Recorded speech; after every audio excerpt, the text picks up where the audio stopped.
Hello, good How's afternoon. everybody? Yeah, what's going on? Thank you all for being here. I'm Yubi, the Space Ace Seeming Yeti. I'm Chief of Staff at Cislunar Industries.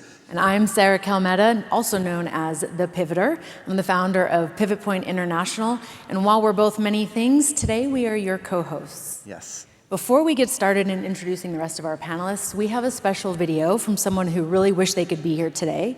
Rod Roddenberry, the son of Gene Roddenberry, founder of Star Trek, filmed a short little video to talk about his version of a Star Trek future before we get started. This is Eugene Roddenberry. There's sort of this general concept of what Star Trek is, and there's a lot of people out there. For them, it's really just a TV show. It's something that's entertaining. It's something to watch. But for those of us who have perhaps grown up with it, or we're admirers of it, we're fans of it, like myself. It is certainly much, much more. Star Trek is not a show just about science fiction. Sure, science fiction is the vehicle, but it is really a show about humanity, about us. It's really about our potential, who we could be as a species, civilization, one day in the future. Star Trek is based on the founding principle called IDIC, I-D-I-C. It stands for Infinite Diversity from Infinite Combinations. And in the show, they weren't looking for the weird-looking aliens on different planets. They were looking for intelligent life in our galaxy that looked at the universe in a different way than we did. Because at that point in our intellectual evolution, we had realized that it is the differences between us. It is the differences in our ideas, certainly in form. And that's simple, and that's first layer, and that's easy. Visual difference is spectacular, and it's a great tool to learn from and grow from. But it really is the intellect. Those of us who see the world in a different way, see the universe in a different way. When we learn to have rational, and I don't want to say non-emotion, because emotion is important to bring into any conversation. However, it certainly has to be tempered and regulated and used as a tool rather than a weapon. When we can have these conversations and disagree, but listen to the other person and hear their point of view and hear where they're coming from, and at least start to understand it, we do not have to agree with their point of view, but we start to understand who they are and why they think the way they do. And that becomes a learning tool. From that, we can grow and expand our own intellect. In Star Trek, they're out different planets, meeting aliens who look at the universe different than we as humans do. Because at that time, as a species, we'd already come together. And we realized there is so much to our universe, or I'll shrink it down to our galaxy, that we can learn from. And that is the ultimate IDIC message. Everything different is incredible, is beautiful, is unique, is special, because it's something we can learn from. We don't have to be afraid and fear different ideas. Love it. Yes. That's so cool. In honor of Star Trek, I am drinking Earl Grey tea, for all of you who are Star Trek fans. We wanted to share this video because today we're sharing the unique perspectives of the intersection between art, technology, and entertainment. And we need all of these things for this space conversation, because we need the creative thinkers, we need the technology, and we need to also be able to inform the general public about what we're doing, and that's often done through entertainment. So we're going to start introducing some of our speakers, but you might have noticed that I'm wearing a special Talk about your flight suit. Yeah, so this is, they say dress for the job that you want, right? So here I am. And Sabrina Thompson, who I'm going to introduce to come up on stage right now, she is the founder of Girl in Space Club, which created these flight suits. And she also happens to be an aerospace engineer at NASA. So Sabrina, please come to the stage.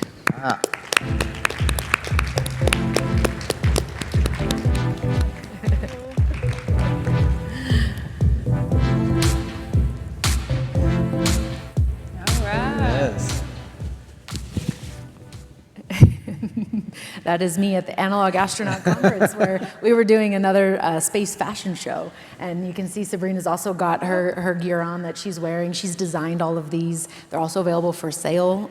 But Sabrina, tell us a little bit about what you've been doing. You know, you've been at different conferences. What started your journey to Girl in Space Club? Yeah, the short of it, I was a STEM professional. So my day job, I work at NASA designing orbits, and I would go out and talk to youth. I would dress up in a flight suit myself, and I would go to schools and I would talk to youth and inspire them. And I just thought I'd customize my suit a bit. And literally that turned into a Kickstarter campaign. We raised funds to actually solve a problem to create more inclusion in the space industry by creating a patent-pending flight suit that has a drop seat in the back that opens up. And we added some features to make it a little bit more aesthetically pleasing. So our way of creating more inclusion in the space industry was to tie together the creativity, so looking at style and also functionality. How do these two worlds combine, and what innovations come out of that? Yeah, and I have to say it is very comfortable, which is not something that you necessarily expect. And we're going to have some really interesting conversation about what we're wearing, how that really affects our mindset and the psychology of what we do as we go on to these endeavors. So thank you so much, Sabrina, for being here with us today. Absolutely. Awesome. Thank you. And all right, so our next panelist, our next guest is a former ensign from Starfleet, Ensign Harry Kim, who served on the USS Voyager. And now he's here to join us to talk about not only that experience, but of course what he's been up to since, ladies and gentlemen, Garrett Wang. Thank you for coming. Hi. Hello. Oh, there it is. That sounds very familiar.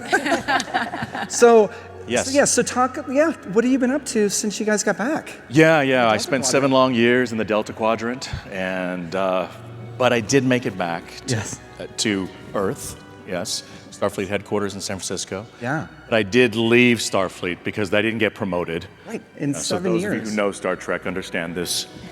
I was never promoted. So he quit Starfleet, and he opens up a bar and grill right outside Starfleet headquarters called Admiral Kim's Bar and Grill, where only ensigns and lower-ranked individuals get a 25% discount. So I love it. But me, Garrett Wang, I've been up to my podcast, The Delta Flyers. So I've been doing that. That's been wonderful. It's a podcast where we talk about all the behind the scenes of every Star Trek Voyager episode chronologically with one of my co-actors, Robbie McNeil, who played Tom Paris, and that's taken up a lot of my time. Yeah. I love it. Well, thank you. And yeah, we're going to dig into, obviously, kind of the legacy of Star Trek and a blueprint that Star Trek, I think, has provided us. So we'll get into that. Thank you for being here. Yes, and I want to thank Sabrina for letting me model one of her. That's right. So thank you very much. Sabrina does one-of-a-kind jackets like this, again. So we'll talk about more of that. Thanks. All right. All right, our next guest also is at the Analog Astronaut Conference, Ashley Kowalski. And she has done some analog missions. She also is a performer, but moonlights, I should say daylights, as a project leader at Aerospace Corporation. She also has another Girl in Space Club jacket here, so we've got a lot of the fashion that we wanted to just showcase some of the creativity. And I believe, oh, you took it back, Amy. You have the Star Trek button that Ashley was wearing earlier. So Ashley, you were an analog astronaut. And really quite amazing. She was on an 8-month mission that was in Moscow when the geopolitical conflict broke out. Tell us a little bit more about that experience. Yeah, so as you mentioned, we were 8 months in isolation and confinement, and the whole purpose of this experiment was to understand better what the psychological and physiological effects are of isolation and confinement on the human body, on the human mind, biological changes, immunological changes, any type of changes that might be affected by isolation and confinement. We're trying to track that by actual data points. And so, we were following an astronaut schedule as much as we could, following a schedule that was given to us by mission control to the 10-minute time slot, running about 70 different experiments from, I think it was about 13 different nations. Truly a multinational, multilingual effort. Part of our crew, we had 2 Russians, 2 Americans, one from the United Arab Emirates. So yeah, it was a really representative experience. Really proud to have done it. And real world events, like you mentioned, really did affect just like they would in a normal space environment. So yeah, thank you. Yeah.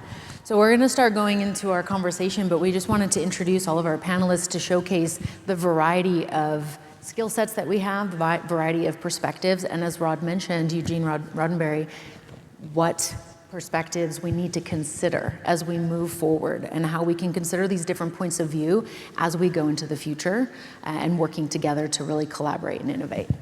Just a couple of logistical things. So there was a poll that was up at the beginning before we came on, and so we're going to weave that into the conversation, as well as, feel free to submit some questions online, and we'll weave those into the conversation as well. So just something to look forward to there. And we're also going to bring up maybe a sore subject a little bit later on as it relates to who on the panel is or is not a Star Trek fan or knows anything about Star Trek. I won't name names. We'll discuss that later. Right now, let's jump into the first piece of this puzzle, which is the fashion side of things, right? And costumes. I think one of the things as it relates to art, to architecture, and bridging that gap between the space community and the entertainment and culture and art community, is a part of that is fashion. Like, we're human, we love to dress up, and so talk a little bit about, Sabrina, how you really came to that. You did a little bit in your intro, but kind of dive in a little bit more about the importance of what it is you're doing and why you're doing it. Well,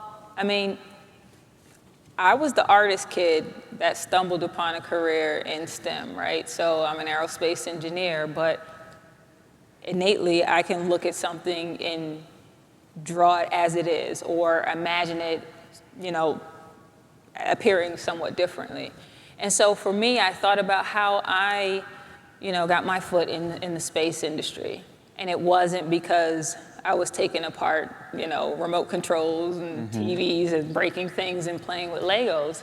I had an imagination and I had a curiosity.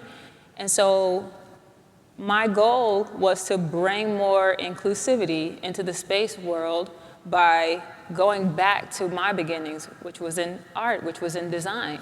And so for me, bringing that other side of my brain, right, to the space industry allows me to look at problem solving in a totally different way, right? So instead of looking at how I can, develop tech, from a STEM perspective, I looked at how I could add the human into the factors as we're looking at commercializing space and more humans going to space.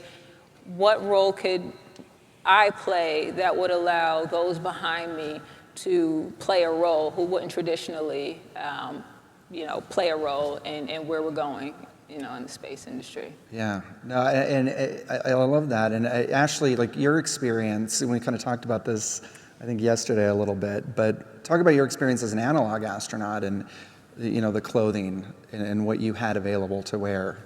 Right. So in the full 8 months time frame that we were there, we had 2 different types, 2 different colors of polo shirts that we could pick from, and 1 type and color of sweatpants. Those sweatpants had to last for at least 2 weeks before we could toss them out into our cargo release, I guess, simulated cargo release.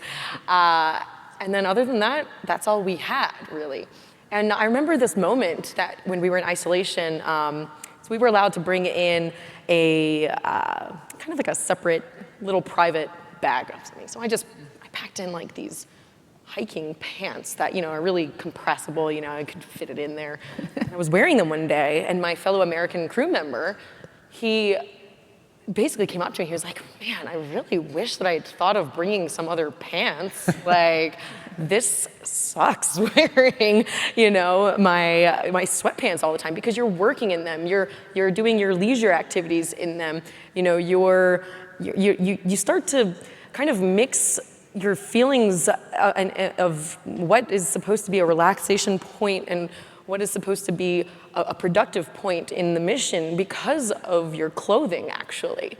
So that's something that you really have to keep in mind. It is really an important factor for the emotional support and psychological support and productivity, I would say, of astronauts for long-duration human spaceflight missions. So it is something that we really do need to keep in mind as we start going for longer and longer missions. I mean, Mars could be up, a 2.5, 3-year mission, right? Absolutely.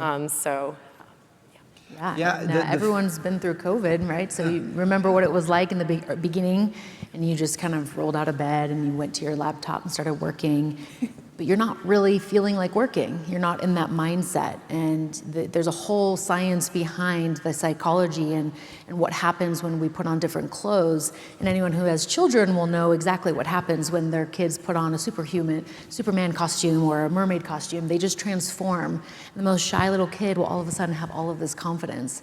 And it's the same thing here.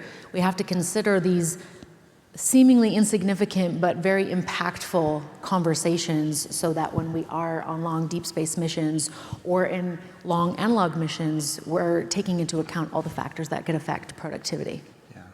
Yeah. So the perfect segue into then Star Trek, right? Because the costumes, they're very iconic. We kind of, if I had a uniform that I could wear every day, I absolutely would. Like flight suit all day, yes, easy. I don't have to think about it, right? To your point about feeling and making, I can clearly now think about other things that are more important. How did putting the costume on feel for you? Well, I mean, first of all, I have to say that those uniforms, those costumes that we wore on Star Trek Voyager were made to look good. Yeah. They didn't feel good. Yeah. Because they were literally tailored so that when we stood up straight, it looked perfect. The minute you sat down, they pulled in all the wrong places. So this is the difference between Hollywood and maybe what Sabrina is doing in terms of developing flight suits that are functional, look good, and work correctly, and you feel comfortable. We did not feel comfortable in our Starfleet uniform. They were a wool blend. And back in the day when we filmed Voyager, 1994 to 2001, that was a time when they didn't have LED lights to light up the set. These were old school lights that emitted a ton of heat. Yeah. So sound stages were boiling hot, and we were in a wool blend Starfleet uniform. I do think it is a psychological thing. If you're wearing something that makes you feel you're hot, it's oppressive, it's pulling in the wrong places, you're not, maybe going to do the best work, right? Mm-hmm. But as an actor, we just kind of have to suck it up. We realize that everything is to look good for camera, right? Yeah. But it'd be wonderful if Sabrina was around at that time to help to design what we were wearing. That would have helped me out a lot, so. Yeah. I love that. Well, and it's just really fascinating the fact that you even probably had to concentrate more as an actor. Like you really, because we didn't know that on this side of the screen, right? Like we didn't know how uncomfortable you were. So kudos, first of all, to that. But have you seen how have things changed in terms of costuming and fashion now? Yeah, well, after our show ended, Enterprise was the next Star Trek show that came on the air. And because it was a prequel, those actors were so lucky. They got to wear flight suits that looked like current day NASA flight suits, much more comfortable. And they had pockets, which we did not have. Pockets are so important. Can you? I mean, I don't think Sabrina could even imagine designing a flight suit without a pocket or without 12 or 15 pockets, right? But we had none. Yeah. But again, it was all for the camera, at the time. Mm-hmm. Yeah. And really think about this also if you come to, doing extravehicular activities. How bulky the spacesuits actually are too right now. Yeah. Right? And then when SpaceX came out with their new design, everyone's reaction, at least what I was hearing, was, how sleek are these? Right. Like, why were our old suits so bulky, right? I mean, obviously they're meant for different reasons, but if we can create an EVA suit that allows for more maneuverability, not only, would we maybe get more, we would not have, we'd get more productivity actually sometimes for longer duration EVAs, but also the human inside of that spacesuit does not tire as quickly. Right. I mean, if you're not getting tired, your brain is not functioning on how tired you are. Instead, you're focusing more on the task at hand. So in a way, it's all related to productivity at the end, really. And so, if that's something that we can think about when we think of design for suits and fashion, and how do we make it more comfortable and more adjustable and things like that. So, just add that. The beautiful relationship, too, between Hollywood and the science industry is that they inspire each other, right? We are creative as human beings. We have a lot of imagination, and so there are a lot of things that Hollywood will put together, and it seems outlandish at the time. I mean, the technology when Star Trek first came out didn't exist, and it was amazing. And now a lot of those things are actually commonplace now today. But then it also goes the other way, because I'm sure the SpaceX designs, people are looking at movies, they're looking at fashion, they're looking at things like what looks good, but what can also work. How do we have this intersection of all of these things? And so we don't need to have this versus conversation. We only focus on one or the other. We can have a more integrated symbiotic relationship between these things. And Yubi, you have a great example of that. Yeah, so the Interstellar movie, the special effects team actually, wrote very specific code to help visualize the black hole, Gargantua, in that movie, right? They went on to write a scientific paper, and I think that code is now being used in research circles and scientific circles to continue that process of being able to visualize things that we can't necessarily see with the naked eye or with telescopes. And so that's kind of one example of how entertainment, because Hollywood has money, right? And they can afford to build these things so that they can make this spectacular visual movie or TV show for us to watch. But then that translating and becoming a part of the work that we're all doing in the space industry, for example, I think is really fascinating. What, as far as like another example of that would be virtual reality, the holodeck. Yeah. Ashley, you've talked about virtual reality and its application to the analog work and things like that. Talk a little bit about that as from even like a psychological perspective. Yeah, for sure. So, when we were in the 8-month isolation, we used virtual reality for several different things. One was maintaining piloting skills, let's say, for docking simulations. So trying to get data points to see, how isolation affects the degradation or maintenance of a piloting skills. Right? The other was for psychological support. And, in my experience, I would say the design of that specific experiment, it was still in the rudimentary stages. It wasn't quite as immersive. It didn't quite take me outside of the station. It didn't take me outside of my current situation necessarily. But other crew members felt differently. So even though it was in that beginning stage, they still felt more relaxed after that experiment. And they still felt more, they were looking forward to those, it was almost like a 2-hour experiment that we had to do with VR. So I really can see the potential of how virtual reality can really address the needs, the psychological support needs and the emotional support needs that astronauts are going to need for these long-duration human spaceflight missions. Another example that we tried to use also was, you put on the virtual reality headset and you were able to enter these different rooms with blank canvases in them, and you could just draw in front of you any type of artwork, any type of feeling, whatever you wanted, and it would come up on your screen in your headset in front of you. A great outlet also for astronauts on doing these long-duration spaceflight missions. So, I mean, virtual reality has so much potential for human spaceflight, and artists and graphic designers and people with this more creative mindset are the ones that are really going to help make these more immersive and more realistic and really be a useful tool for those astronauts. Absolutely. Yeah, there's something called the Infinite, and it's currently in Houston. It's a virtual reality experience where you can experience, to the best of the ability here on Earth, the overview effect, which is that feeling that astronauts often talk about of when they're looking back at the blue marble of Earth. They have this transcendental experience of, there's no borders. All of these things we're talking about don't matter. And how can I come back to Earth and use this new mindset in approaching my work? And, they come back they go up an astronaut, they come back a humanitarian, and their languaging shifts. And I have to admit, it's your brain with this virtual reality is getting better and better. For the headsets that are, secured properly and the technology is of a high enough degree, your brain actually feels like that's what's happening. I started getting tears in my eyes feeling the sense of the overview effect. And there was, a moment you have to walk through a door, but through the doorway it's space. So I'm like, my brain was like, you can't walk through that. You're gonna fall. And so I had to, put my foot out, and I felt so silly. But that's how great the technology is. So I can see applications.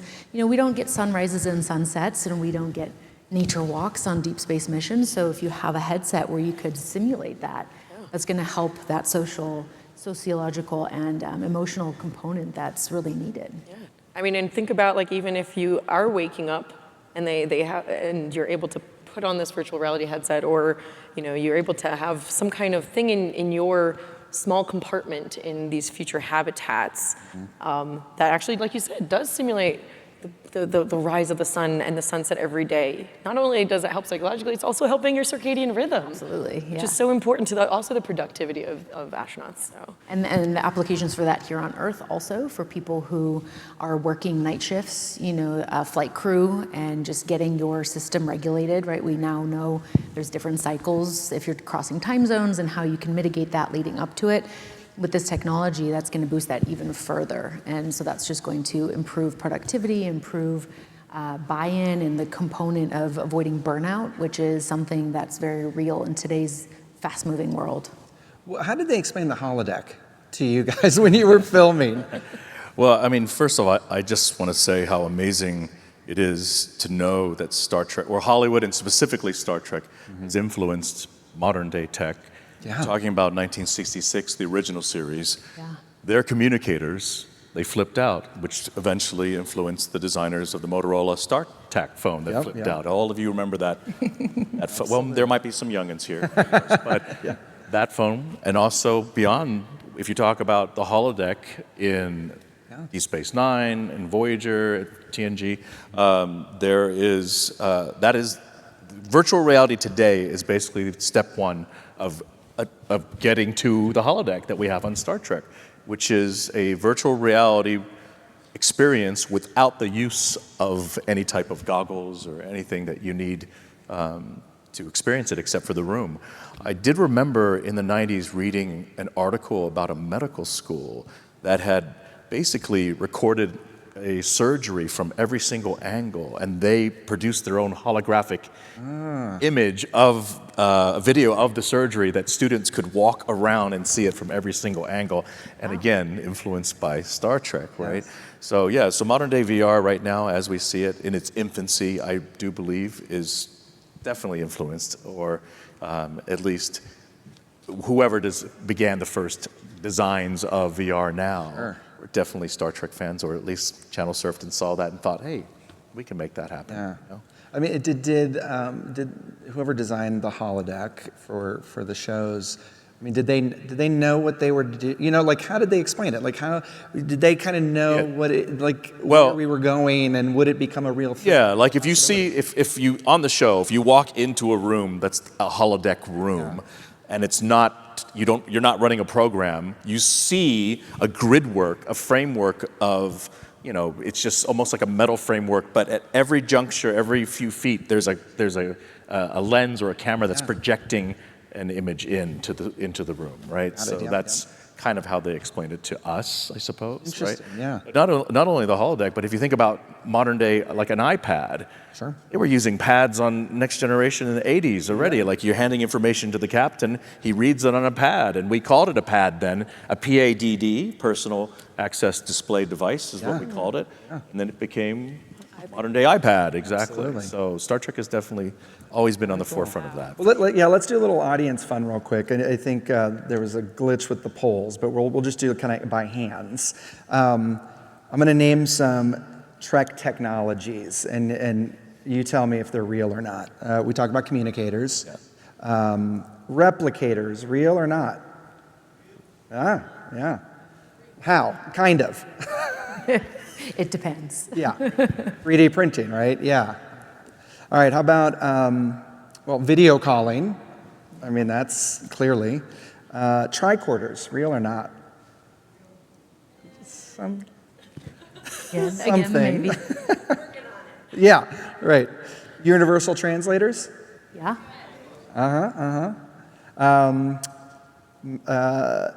Matter transportation, energize. We're working on it. Working on it. What about hyposprays? Remember those? Yeah. You said tablets, phasers, stun guns. How about the Genesis device? Oh, that's a deep cut. No? All right, forget it. Not yet. Not yet. Yeah, no. Hopefully not ever. It is, Awesome. Yeah. It is pretty incredible to see, though, that, the 60s, right? I mean, we were so far from this technology, and now there are a lot of consultants brought in to help inform. Yeah. There's movies and science fiction books that are being written. Andy Weir, his latest book, Project Hail Mary, was, very scientifically accurate, and it's just amazing to see that come together. And so there's a question from the audience about, what do we think, what do the panelists think about the interest in other space shows as well, like Things of the Expanse, For All Mankind? There's a lot of these different series that are coming out. Of course, we've got the contentious Star Wars versus Star Trek as well. But just what are your thoughts on these shows? Maybe, Garrett, we'll start with you. And how do you think that this is helping the conversation? I think the more science fiction-based shows that are produced and become content on whatever platform they come out on, I think the more the better, honestly, because you're trying to get the general public used to the idea of traveling to space, used to the idea that we are not bound by this planet, we can actually leave this planet. So, and I think the more you show content that's sci-fi based, the better for everybody. Yeah. That's my opinion. Yeah. Mm-hmm. Yeah, I would second that, right? So the more, we get, I don't want to say bombarded, but the more visuals we see, the more we can imagine ourselves in that future, right? And so telling those stories of, people being in space from different perspectives, right? I think that is key, right? So that no one really feels left behind or that space is not for them because, they're seeing these sci-fi movies and shows that depict people from all different parts of the world, right? And I think that is key to making space definitely more inclusive, right? Absolutely. Well, and to expand about that a little bit, what are your thoughts, like, as far as fashion in the future? You talk a lot about inclusion. Define that even more, because right now we're designing and creating spacesuits for astronauts, but what about the rest of us? What do you see? Dogs? Right. So, what about us, right? So, one of the things that I see, right, and that's why, with my company, Girl in Space Club, we took bits of different cultures, right, and infused them with the fashion, right? So outside of the flight suits, outside of some of the custom jackets, we have art. Right, we have other things that we do to, again, get those images out there of people who are astronauts, but they might have hair that looks like mine, right? They have locks, or, they might have pink hair or purple hair, right? Something like this. But the idea is to empower people. So one thing that fashion does, for instance, it gives you a voice without you saying anything. You come in, and with your attire, with what you're wearing, right? You're speaking, you're telling a story without opening your mouth.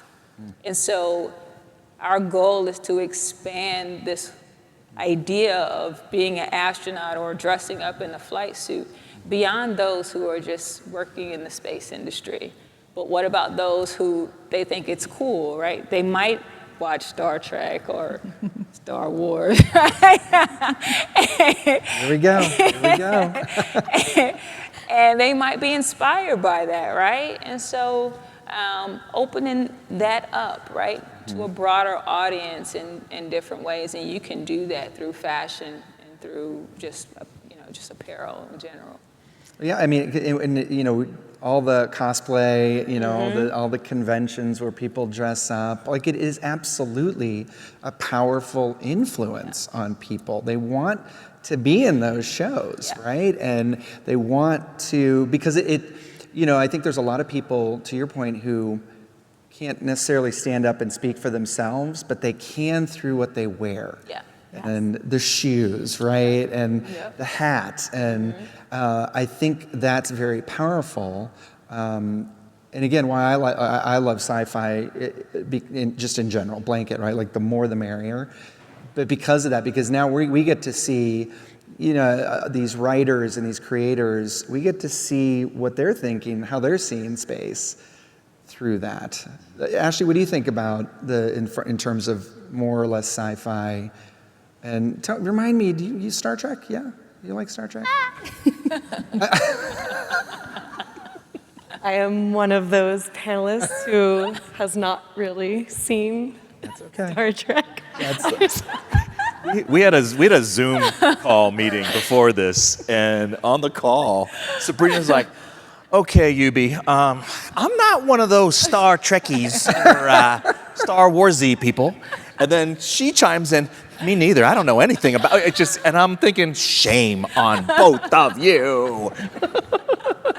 But what's great, and I love it. I embrace it because I think that's the point to having this conversation, is to bridge that gap. Like that's what we're really trying to do here, right? Is how do we bridge that gap, particularly between the fans, sci-fi fans, and kind of that side of it, and then our industry, the space industry.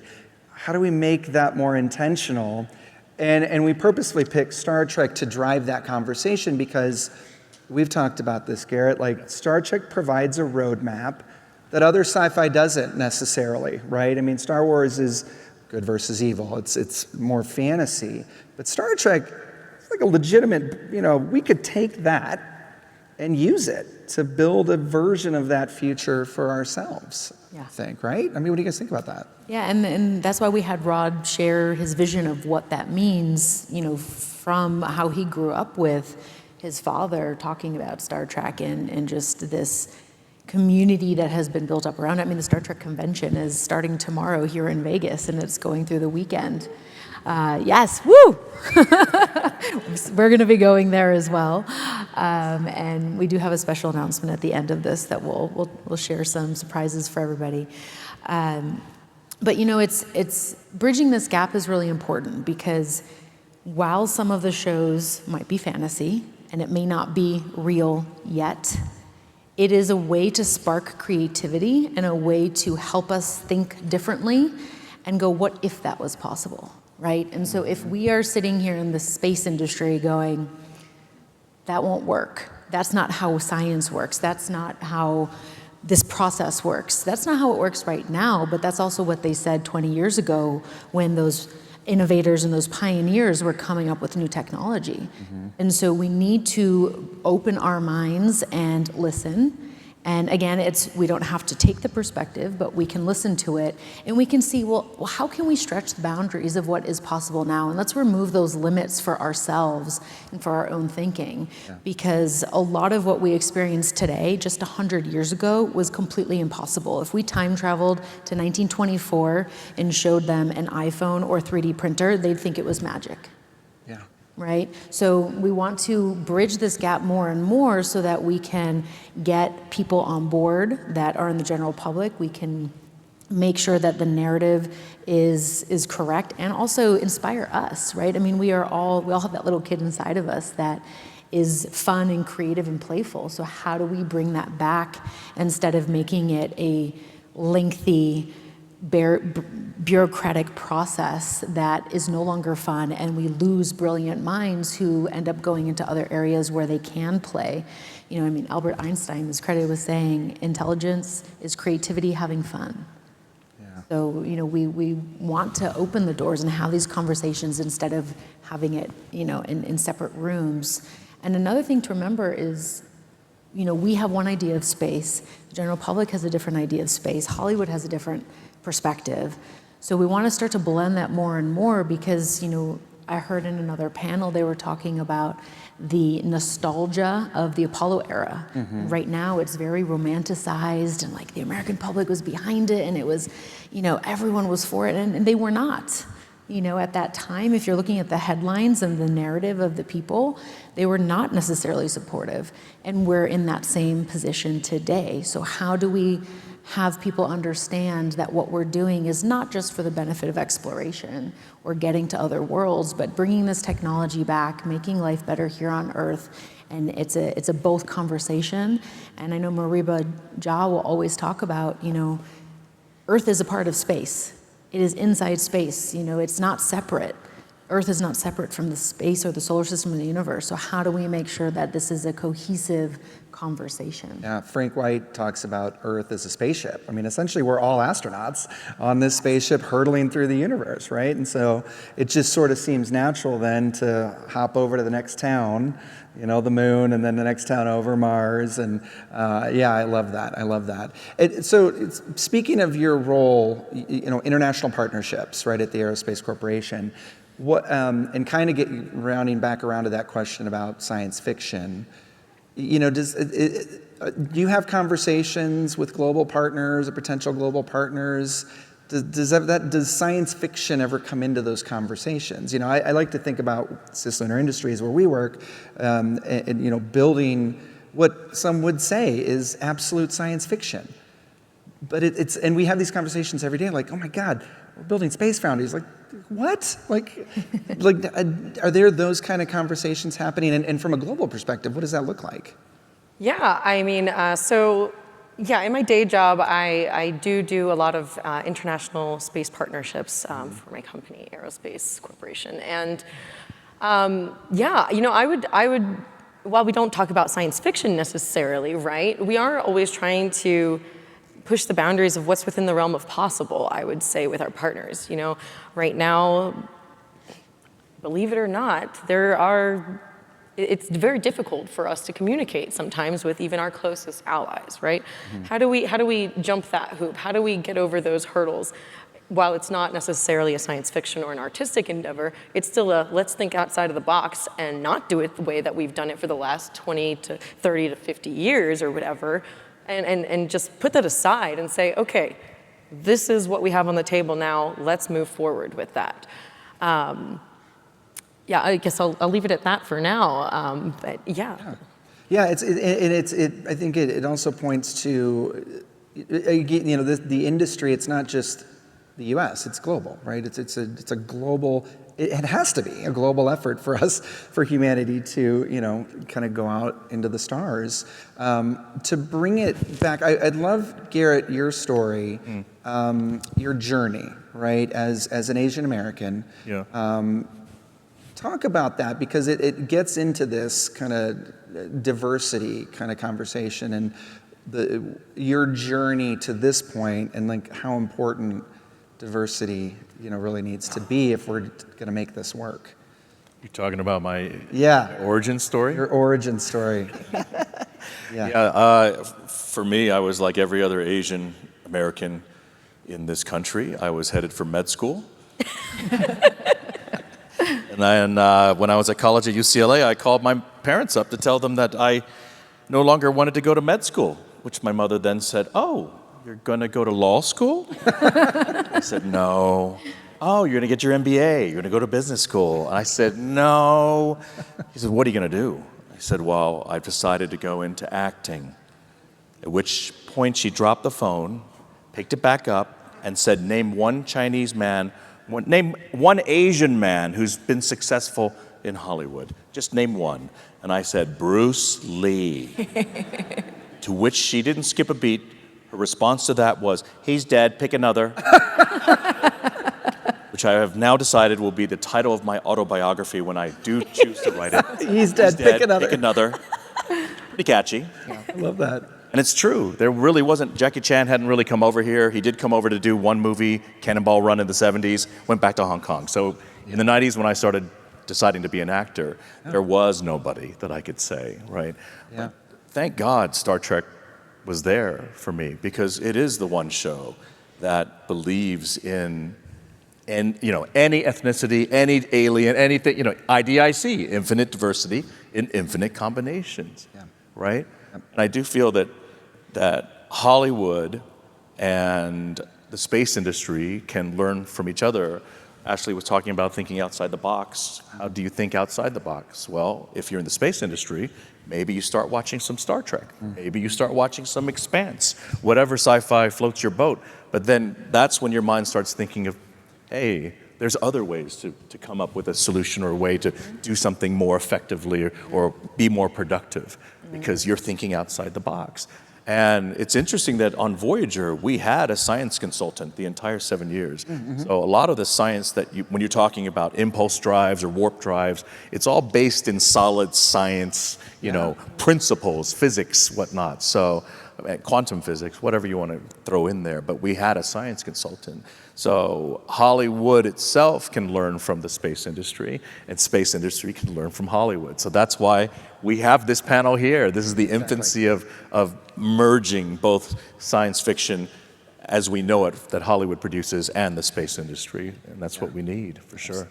Absolutely. Totally agree. Yeah. Like Sabrina, so from what was it that gave you the confidence then to do what you're doing today? Where did that come from? Because again, a lot of obstacles, right? As an Asian American, a lot of obstacles for underrepresented communities. There's a lot of systems that push against, that make it almost impossible for people from those communities to think they can even accomplish anything, right? So where did it come from for you? Where did that confidence, you're like, I'm gonna do this, I can work at NASA, who cares?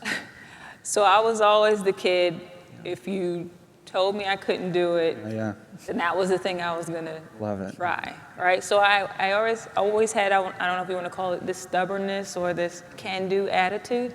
I always had this, and so for me, actually that's how I jumped into engineering, right? I had a physics teacher, and I was one of the valedictorians of the school, right? I said, I don't know what I want to study when I go to college. I want to do art, right? I'm going to be a famous artist. And my art teacher, she was the one who suggested engineering. So I saw there was a lot of physics involved, went to my physics teacher, and he's like, you should stick with art. And so for me, now mind you, I'm his top student, right? Right. So, for me, it was like, okay, now that helped me decide, okay, I'm gonna go this way. But little did I know, that took me on a trajectory where I would always feel uncomfortable. I never felt as though I fit, for many reasons, right? Because I was the artsy person, and I looked at numbers, and if I couldn't envision something with those numbers, it was hard for me to grasp what was going on, right? So I had the imposter syndrome for many years, right? But it wasn't until I started putting what I call a little team together, right, of mentors, of people who helped me to feel more comfortable and to find my voice, that then I was able to, kind of reach back, right, and look at some of the college students who are struggling with the same thing, right, who will come into the industry and not feel comfortable, right, because of whatever, right?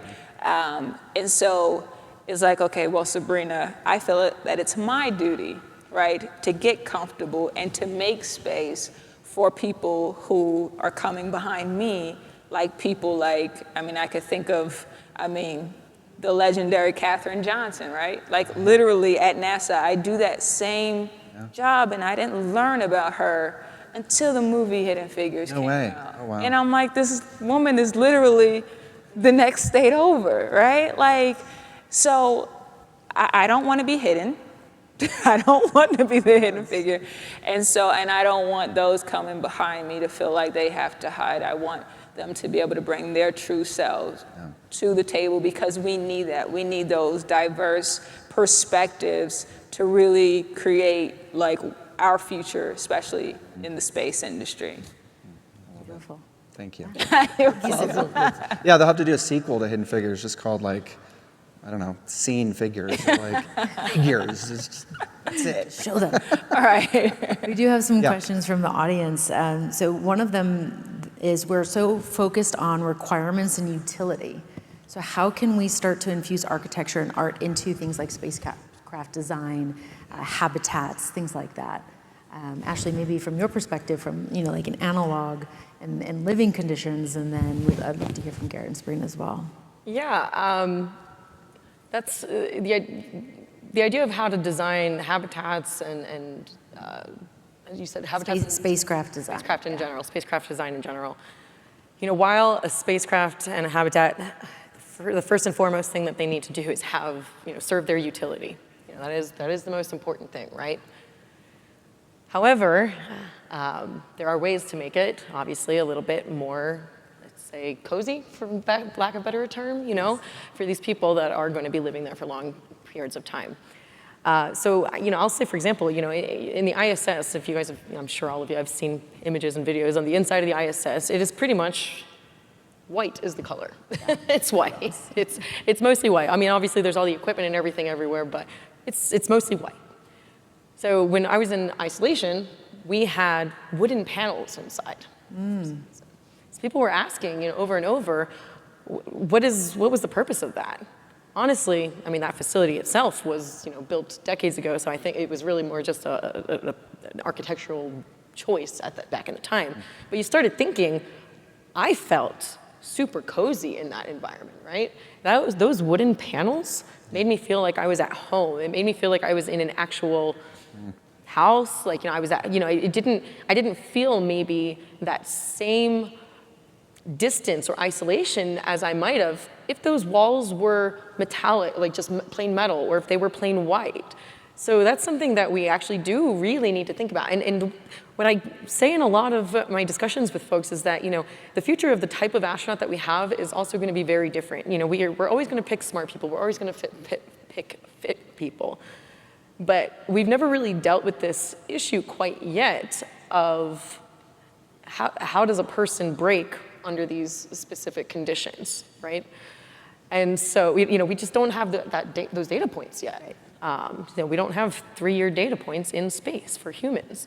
And so, we really need to kind of take precautions already and be proactive at this point in the planning process to say, okay, what have we seen in, different isolated environments or work environments or closed environments here on Earth that have made people break under a certain situation, or what really helped them get through a difficult moment in that,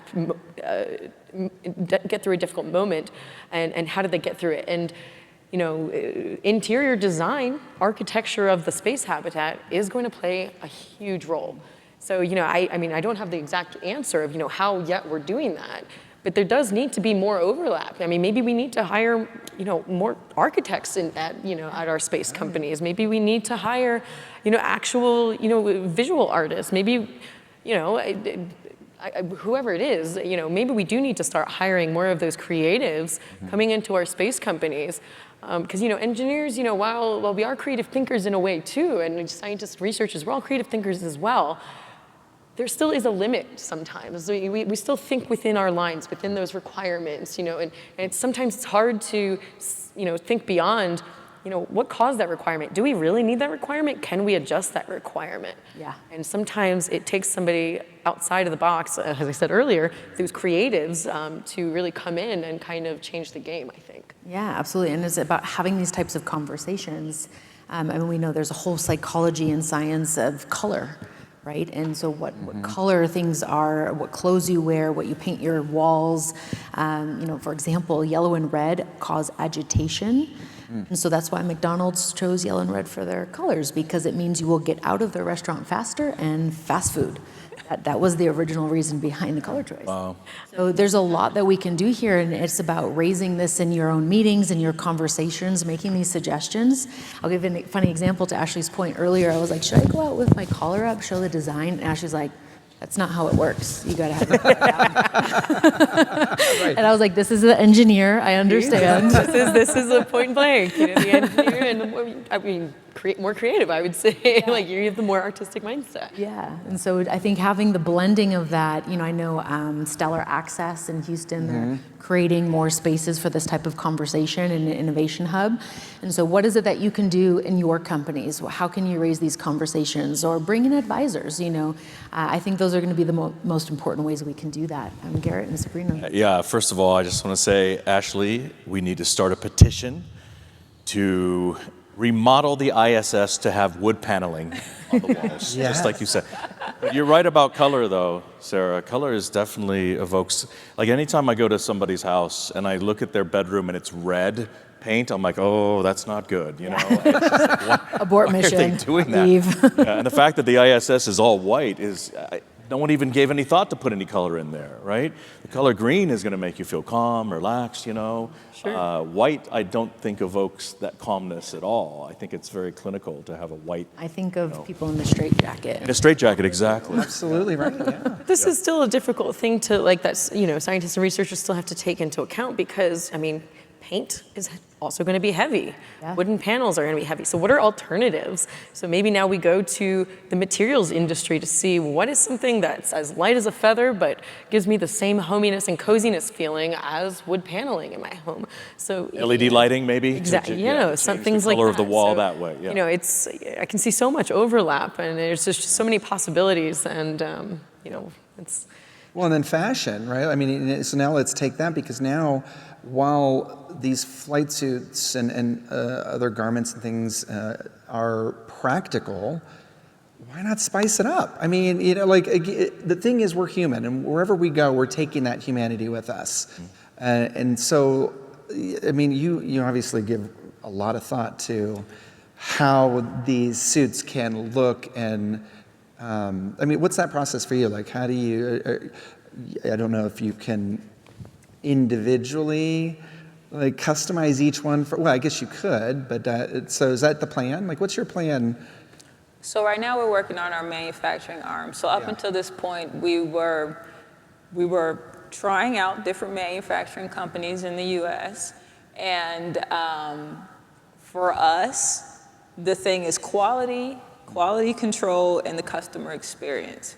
So that means that yes, we can customize, but also right now looking at hearing back, getting the feedback from the customer, and then implementing what we need to make sure that we're actually solving some of the problems, right?